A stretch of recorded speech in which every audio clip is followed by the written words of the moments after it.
મારું નામ મેહુલભાઈ ભટાસણા છે. મારા વાઈફને 3 મહિનાથી બ્રેસ્ટ કેન્સર છે. તો શાશ્વતમાં અમે આવેલા હતા સ્ટાર્ટિંગમાં. તો એમની ટ્રીટમેન્ટ પૂરી રૂહી મેડમ પાસે ચાલુ છે. ટોટલી માહિતી બ્રેસ્ટ કેન્સરની ટોટલી માહિતી રૂહી મેડમે આપેલી છે અને રૂહી મેડમ એકદમ સ્વભાવના સારા છે અને ટ્રીટમેન્ટ પણ સારી છે એમની. 3 મહિનાથી અહીંયા રિકવરી પણ સારી આવેલી છે. હું રૂહી મેડમ પાસે ફર્સ્ટ ટાઈમ ગયા હતા ત્યારે રૂહી મેડમે સરસ મજાનું મોટિવેશન કરીને કીધું હતું કે આ કેન્સર કોઈ મોટી વસ્તુ નથી.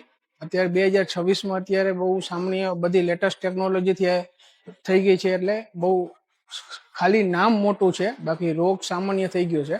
તો મારે 3 મહિનામાં 70% રિકવરી આવી ગઈ છે અને હવે 2 મહિનાની પ્રોસેસ બાકી છે.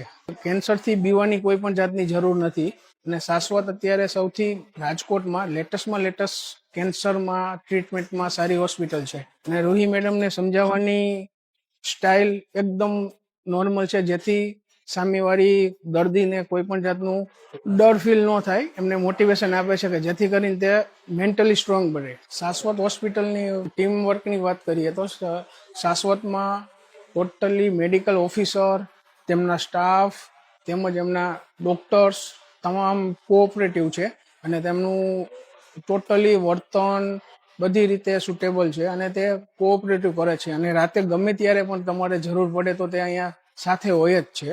શાશ્વતમાં એક રીતે જોવા જઈએ તો આ હોસ્પિટલ નથી.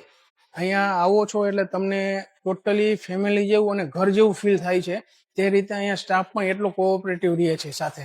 લાસ્ટમાં કહું છું કે specially thanks for Ruhi madam and શાશ્વત હોસ્પિટલ કે મને આટલી ઝડપથી રિકવરી આપી છે એટલા માટે, અને અહીંના સ્ટાફને પણ સ્પેશિયલી થેન્ક્સ કહું છું.